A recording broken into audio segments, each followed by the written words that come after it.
The Secret of NIMH by Robert O'Brien. Chapter 2, Mr. Ages. Mr. Ages was a white mouse who lived across the farm and beyond, in a house that was part of a brick wall. The wall lined the basement of what had once been a large farmhouse. The farmhouse itself had burned down so many years ago that nobody could remember what it had looked like, nor who had lived there. The basement remained a great square hole in the ground, and in its crumbling walls, protected from the wind and snow, numerous small creatures lived. In summer, there were snakes, dangerous to Mrs. Frisby, but there was no need to worry about them in winter. Just the same, it was a long, hard journey and could be risky unless she was extremely cautious. It was so far, in fact, that Mrs. Frisby would not ordinarily have set out so late in the day for fear that the dark would catch her before she got back. But Timothy obviously could not wait until the next day. So only 5 minutes after she announced that she must go, she was gone. If she had been able to follow her nose, that is, to take the shortest route to where Mr. Ages lived, her journey would have been easy enough. But since that would have led her close to the farmhouse and the barn, and since the cat stalked those grounds relentlessly, she had to plot a much more roundabout way, circling the whole wide farmyard and sticking to the fringe of the woods. She loped along briskly, moving in the easy horse-like canter mice use when they are trying to cover ground. Her progress was almost completely noiseless. She chose her path where the earth was bare, or where grass grew, and she avoided dead leaves which would rustle and crackle even under her small weight. Always she kept an eye out for hiding places, logs, roots, stones, things to scurry under if she should meet a larger animal who might be unfriendly. For though the cat was number one, there were other things in the woods that chased mice. And as she did all this, she worried about Timothy and hoped that Mr. Ages would know something that would help him. It was more than 2 hours later that she saw she was getting close to the brick wall where he lived. Though her husband had been a great friend of Mr. Ages and had visited him often, Mrs. Frisby herself had been there only once before, and that had been in summer. Still, she remembered the place clearly. It was an odd sort of clearing in the woods. Long ago, when the old house had been lived in before it had burned, there must have been a wide lawn around it. Over the years, this clearing had grown over with a strange mixture of high, rank grass, tall weeds, berries, and wild flowers. In the summer, it was a wild and beautiful place, bright with blooms and full of the smell of blackberry blossoms and purple clover. There were harsher plants as well, spiked jimson weeds and poisonous dark pokeberries, and bees droning everywhere. But in winter, it had a bleak and almost ghostly look, for the blossoms and the green leaves were gone, and only the dry skeletons of the weeds stood, hung with stalks and seeds and pods that rattled in the wind. It was from these seeds and others, and from the flowers and roots beneath them, that Mr. Ages made the draughts and powders that could sometimes save the sick from dying. The time she had been here before, that was for Timothy too, when he was only a baby, scarcely bigger than a marble. He had wandered while playing with the other children, a little way from them, and had been bitten or stung by something poisonous. They did not know what.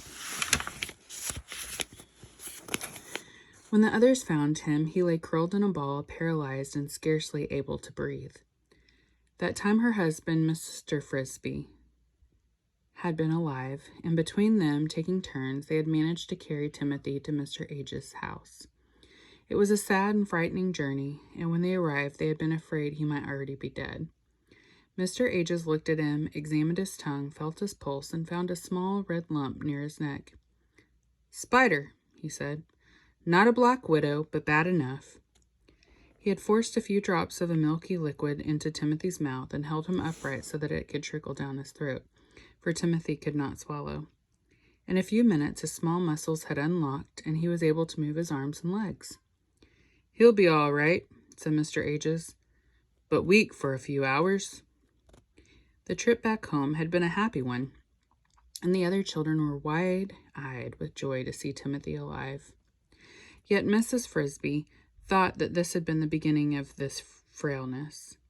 From that time on, he tended to stumble a little when he walked, especially when he was tired. He never grew as big or as vigorous as his brother Martin, but he thought a great deal more, and in that he resembled his father. Now she reached Mr. Age's house, a hole in the brick wall where one end of a heavy floor beam had once rested. It was about 2 feet below the top of the wall, and one reached it by climbing down a sort of rough stairway of broken brick ends. She knocked on his door, made of a piece of shingle. "Oh, let him be in, please," she thought, but he was not. There was no answer, so she sat down to wait on a narrow ledge of brick in front of his door. Half an hour passed, the sun sinking lower in the west all the time, before she heard a slight scratching noise up above, and there he came, carrying a cloth sack bulging with some kind of lumpy material. His fur was a soft gray-white and so glossy he seemed almost to glow. Mrs. Frisby had heard that Mr. Ages was not truly a white mouse. That is, he had not been born with white fur, but had turned white from old age. Whether this was so or not, did not know. Certainly he seemed very old and very wise, yet he walked nimbly enough. "Oh, Mr. Ages, I'm so glad you've come," she said. "I don't suppose you remember me, Mrs. Frisby." "Of course I remember you, and I was sad to hear about poor Mr. Frisby. How is your young son? Timothy, was it?" "It's about him I've come to you. He's taken terribly sick." "Has he? I was afraid he might turn out to be not as strong as the others." "I hope you might be able to help him." "That may be. Come in, please, so I can put down this sack." Mr. Age's house, somewhat larger than a shoebox, but about the same shape, resembled the house of a hermit. It was bare of furniture except for a bit of bedding in one corner, a stool made of a piece of brick, and another piece of brick worn smooth from use as a pestle on which he ground out his medicines. Along one entire wall, arranged neatly in small piles, stood the raw materials he had collected: roots, seeds, dried leaves, pods, strips of bark, and shriveled mushrooms. To this row he now added the contents of his sack. It held a number of small plants, all of them the same kind, with stringy roots and dark-veined green leaves that looked like mint. "Pipsawa," said Mr. Ages, "botanically Chimaphila umbellata. It stays green all winter and makes a very useful spring tonic. Most people use only the leaves, but I found the roots even more effective." He arranged the plants in an orderly pile. "But that's not what you're here for. What's wrong with young Timothy?" "He has a very high fever. He's delirious. I don't know what to do." "How high?" "So high that he feels burning hot to the touch, runs with perspiration, and yet he shivers with cold at the same time." "Keep him wrapped up in a blanket." "I do." "And his pulse?" "So fast that you cannot tell one heartbeat from the next." "His tongue?" "So coated it looks purple."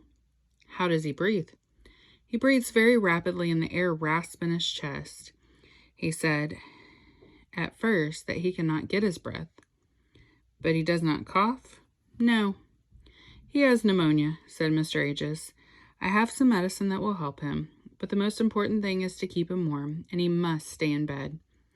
He went to the back of the house, and from a ledge formed by a projecting brick he took 3 packets of medicine powders neatly wrapped in white paper. Give him one of these tonight, mix it in water, and make him drink it. If he is still delirious, hold his nose and pour it down his throat. Give him the second one tomorrow morning, and the third the next morning." Mrs. Frisby took the packages.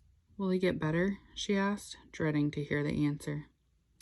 "He will get better this time. His fever will be less on the second day and gone the third, after he has taken all the medicine.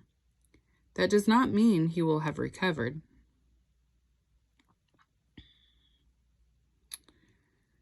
His lungs will still be terribly weak and sensitive. If he gets the least bit cold or breathes cold air, even a breath or two, the pneumonia will surely come back worse than before, and the second time he may not recover. This will be true for at least 3 weeks and more likely a month. And after that? Even after that, he should be careful, though we may hope by then the weather will be warmer. By now the sun was getting low in the west, setting into the high mountains beyond the woods. Mrs. Frisby thanked Mr. Ages and set out for home as quickly as she could go. That's the end of Chapter 2. Chapter 3 is going to be The Crow and the Cat.